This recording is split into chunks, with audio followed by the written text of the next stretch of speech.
Mais au commencement, donc au commencement de la création, Dieu créa l'homme et la femme. C'est pourquoi, verset 7, l'homme laissera son père et sa mère et s'attachera à sa femme. Et les deux seront une seule chair.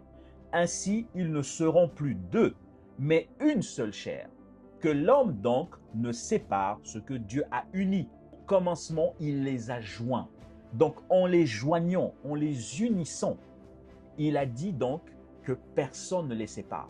Donc, si Dieu a uni, aucun système, quand on dit aucun, c'est aucun ange, aucun système, aucun humain n'a la capacité de venir séparer ce que Dieu a uni. Maintenant, quand on dit uni là, donc d'où le mot union, ok? Le mot uni ici fait référence, du moins le mot uni fait référence à un contexte de relation intime, fait un lien avec la notion de mariage. Ça parle de l'intimité, ok? Ça parle de l'intimité, ça parle de lien. Parce que à chaque fois qu'il y a un contact intime entre un homme et une femme, ce contact d'organes, ce n'est pas qu'un contact d'organes d'ailleurs. Ce n'est pas qu'un mélange de fluides, pour parler un peu avec pour ne pas être trop terre à terre. Vous êtes des adultes, vous comprenez ce que je veux dire. Ce n'est pas juste un échange de fluides. Ce n'est pas juste un contexte où c'est des organes qui viennent ensemble. Du point de vue de Dieu, quand on parle d'union, c'est aussi un lien qui se crée entre deux âmes, entre deux personnes. Ce lien-là, c'est ça qui s'appelle uni et c'est Dieu qui unit. Lorsqu'il met ensemble les bœufs, il fallait qu'il y ait ce qui s'appelle une harmonie.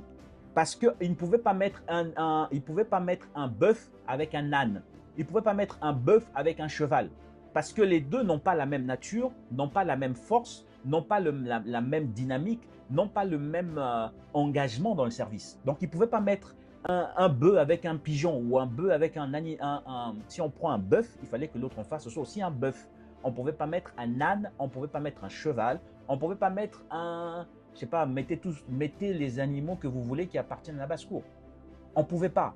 Donc, quand on dit union, dans union, il y a la notion de but. Ok? De la volonté de Dieu, il y a un but que nous poursuivons ensemble. Il y a un objectif vers lequel vous poursuivez. Ça aussi, je vais en parler. Mais ce que je dis ici, c'est que il y a des indicateurs vers lesquels tu dois regarder et des bons indicateurs. La première chose, c'est d'abord une question de vision. On ne met pas ensemble deux personnes qui n'ont pas la même vision. Et te marier avec une personne qui ne croit pas au même Jésus que toi,